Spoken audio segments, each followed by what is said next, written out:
Bulletin में खबरों के साथ मैं स्वाति। आइए नजर आते हैं आज की तमाम बड़ी खबरों के ऊपर। बदायूं में आग के हवाले गई रोडवेज बस, जिससे मचा हड़कंप। यह बस बदायूं से कौशाम्बी के लिए चलती है, जिसमें 6 यात्री सफर कर रहे थे, जिन्होंने आग लगने पर बस से उतरकर आग बुझाने की कोशिश की, लेकिन आग ने और तेजी पकड़ ली, जिससे पूरा बिसौली बदायूं वाला हाईवे पर मचा हड़कंप। बस नंबर यूपी 25 BT 6083 जो कि चालक और परिचालक की मौजूदगी में आग के हवाले हो गई। परिचालक का कहना है कि बस में कोई कमी नहीं थी, अचानक ही आग लग गई। देखिए जलालपुर से नीलांश राठौर की रिपोर्ट। यहाँ हम इस समय मौजूद हैं चंदोसी से बदायूं के रोड पर, जहाँ की इस समय एक बस में आग लगी हुई है। बहुत ज़्यादा बस जल चुकी है। वहीं यहाँ ड्राइवर भी मौजूद हैं, कंडक्टर। मैं इनसे पूछना चाहूँगा, आपकी बस का कितना नंबर है? सर मेरा बस का number UP 25 BT 6083 Budaun depot. कहाँ से कहाँ के लिए चलती है आपकी बस? सर हम कौशाम्बी से चंदोसी होकर बदायूं आ रहे थे। आपकी बस में जो आग लगी हुई है वो कैसे लगी? सर अचानक आगे बोनट में आग लग गई। हमने 2-3 बोतल पानी था वो भी डाल दिया, फिर कवर नहीं हुई, लेकिन हमने इधर उधर देखा, यहाँ पानी की कोई व्यवस्था नहीं थी। तो पहले से कार में कोई कमी आपको थी जो आपको पता हो? सर पहले तो सर कोई कमी नहीं थी। पहले से कोई कमी नहीं थी, अचानक आग लगी है? अचानक आग लगी है। कितनी सवारी आपकी बस में जो बैठे हुए थे पैसेंजर? 6 यात्री हैं अभी। 6 यात्री इनकी बस में बैठे हुए थे। बहुत अचानक इनकी बस में जो आग लग गई। यहाँ पर हमारी फास्ट न्यूज इंडिया की टीम आई हुई है। कैमरा पर्सन अमित संगदार के साथ मैं Nilansh Rathore, fast news India Budaun से। चौपन थाना के करगरा गांव में सुखवतिया पति सुखलाल का गलत दवा चलाने से मौत हो गया। बताया जा रहा है कि डॉक्टर फारूक ने टाइफाइड मलेरिया की दवा लगातार 6 दिन से कर रहे थे। बता दें कि डॉक्टर फारूक ने अपने करीबी डॉक्टर निजामुद्दीन से खून जांच कराया, जिससे गलत रिपोर्ट की वजह से डॉक्टर फारूक गलत दवा कर रहे थे। बता दें कि दूसरे रिपोर्ट में सिर्फ मलेरिया ही था। घर वालों का कहना है कि लगभग 15 साल से डॉक्टर फारूक सुखवतिया का शुगर का इलाज कर रहे थे। शुगर के पेशेंट होते हुए भी डॉक्टर फारूक सुखवतिया पर रिपोर्ट के मुताबिक गलत दवा देते रहे। घर के लोगों ने बताया कि शाम को डॉक्टर फारूक ने 2 सफेद दवा खाने की सलाह दी, और जिससे खाने के 6 से 7 घंटे बाद ही सुखवतिया की मौत हो गई। देखिए करगरा से शिवम शुक्ला की रिपोर्ट। कब तक दवाई चली इनकी? कितने दिन तक दवाई कितने दिन तक चली है इनकी? 6 दिन दवाई दे रहा, 7 दिन। ये फादर डॉक्टर ही चलाते थे पहले भी कुछ इनको बीमारी थी? हाँ, शुगर की पहले से बीमारी है। ये सब का जांच इनको पता था? शुगर का दवाई वो नहीं डॉक्टर फारूक देते रहे। आप बताइए अब क्या हुआ है?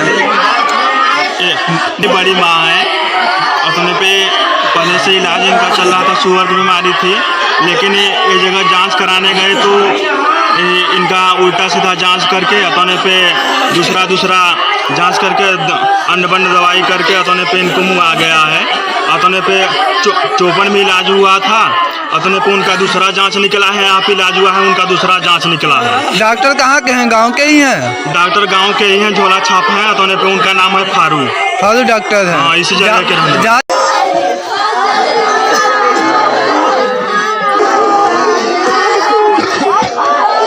और उसके बाद दवाई में पैसा अगर कम हो जाता है, दवाई रोक भी देता है।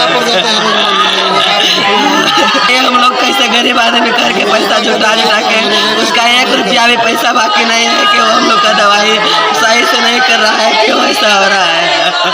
अब अधिक तबीयत खराब हो गया तो बोल रहा है कि हम लोग झोला छाप डॉक्टर हैं, आप लोग दूरी ले जाइए। बताइए 15 साल से आप दवाई कर रहे हैं तो हम लोग कहाँ ले जाएंगे? सब पैसा आप ले लिए तो। मध्य प्रदेश के जिला आगर मालवा के तहसील नलखेड़ा के ग्राम धनोरा से गुजरी काली सिंध नदी उफान पर आई, जिससे ग्राम धनोरा के किसानों के खेतों में नदी उफान पर आने से किसानों की सोयाबीन की फसल खराब हुई। लेकिन नलखेड़ा से चंद्रगिरी राज चंद्रवंशी की रिपोर्ट।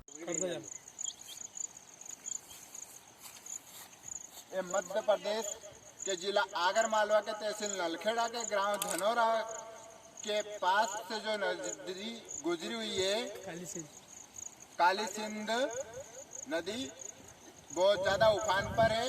भाई क्या समस्या है इससे? अरे सर बहुत फसल की नष्ट हो गई है, आधी फसल डूब गई है। बहुत ज्यादा नुकसान हुआ मतलब?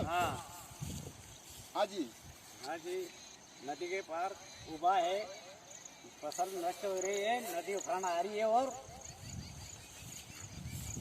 हाँ जी, आप बताइए मतलब नदी से बहुत ज्यादा नुकसान हुआ आसपास में? हाँ साहब, बहुत नुकसान हुआ है, नदी का बहुत नुकसान हुआ। सोयाबीन की फसल बर्बाद हो गई? बर्बाद हो गई। मतलब करीबन कितने बीघा की हुई होगा खराब? कम से कम 500 बीघा रखो है साहब, ये धनौरा का अंदर नलखेड़ा क्षेत्र में।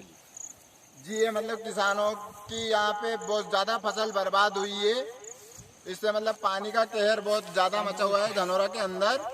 तो सरकार से निवेदन है कि यहाँ पे आकर जो फसल बर्बाद हुई है पानी से, उसका जायजा लेकर किसानों को मुआवजा दिलाए। उत्तराखंड के जिला उधम सिंह नगर गदरपुर से खबर है, जहां पशुपालन विभाग द्वारा जिला योजना के तहत 60 लोगों को बैकयार्ड पोल्ट्री के तहत सामान वितरित किया गया। गदरपुर के पशु चिकित्सा अधिकारी डॉक्टर रविशंकर झा ने बताया कि स्पेशल कंपोनेंट के तहत 30 अनुसूचित जाति 30 अनुसूचित जनजाति के लोगों को मुर्गी के बच्चे, दवाई, दाना, जाली इत्यादि वितरित किया गया है। इस योजना का मुख्य उद्देश्य ग्रामीणों की आय में वृद्धि करना है। यह योजना घर के आसपास कहीं भी मुर्गी के बच्चे पालने से शुरू की जाती है। साथ ही घर में बचा कुचा दाना, सब्जियां खाकर यह चूजे जल्दी से बड़े हो जाते हैं तथा अंडे व मांस के लिए प्रयोग में लाए जा सकते हैं। ये देसी मुर्गी व क्रॉलर प्रजाति से मिलकर बने हुए चूजे होते हैं, जो कि जल्दी बढ़ जाते हैं, जिससे महिलाएं भी अपना आर्थिकी सुधार सकती हैं। देखिए गदरपुर से शाहनूर अली की रिपोर्ट। पशु चिकित्सालय में खड़े हैं।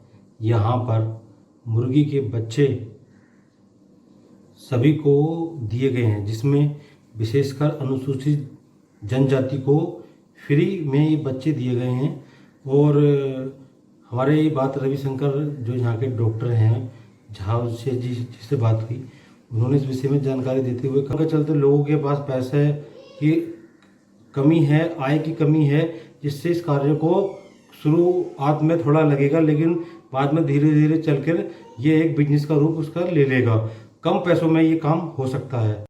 पशुपालन विभाग की तरफ से स्वरोजगार को बढ़ावा देने के लिए बैकयार्ड कुक्कुट पोल्ट्री योजना है, जो कि स्पेशल कंपोनेंट्स के लिए बनाई गई है।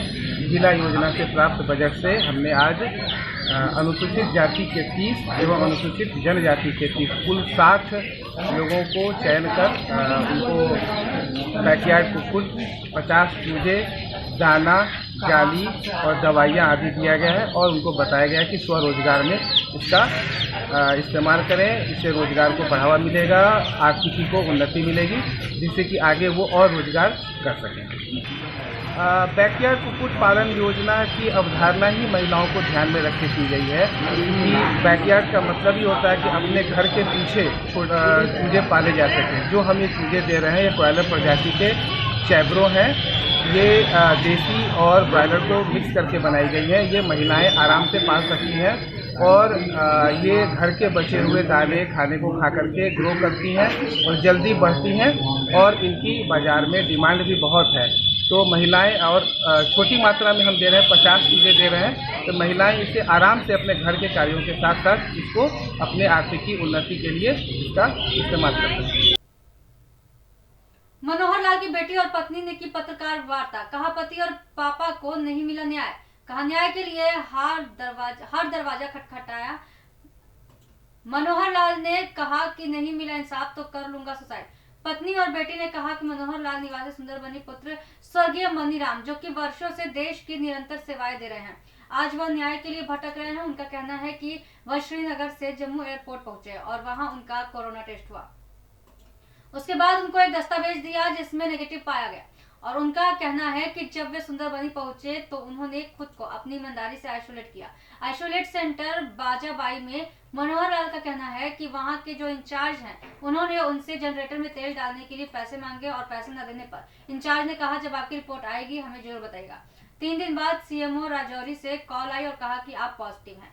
आगे देखिए सुंदरबनी से सिटू सिंह की पूरी रिपोर्ट।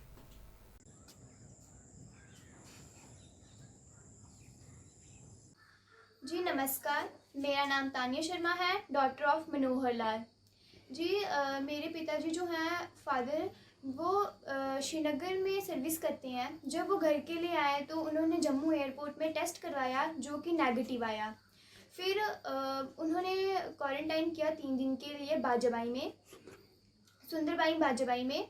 उन्होंने क्या किया, वहाँ पे उनको फ़ोन आता है कि आप, रजौरी से फ़ोन आता है कि आपकी जो रिपोर्ट है वो पॉजिटिव है। क्या आपके पापा का टेस्ट सुंदरबनी के अंदर भी हुआ है कोई? नहीं, मेरे पापा का एक ही टेस्ट हुआ है, जम्मू एयरपोर्ट में हुआ है, और सुंदरबनी में उनका कोई टेस्ट नहीं हुआ।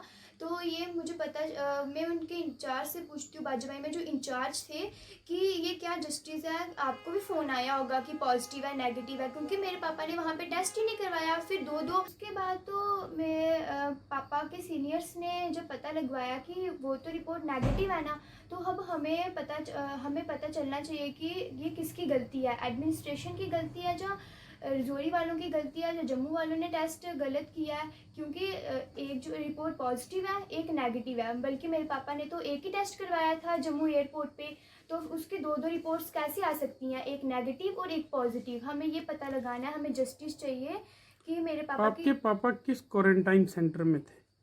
जी बाजबाई।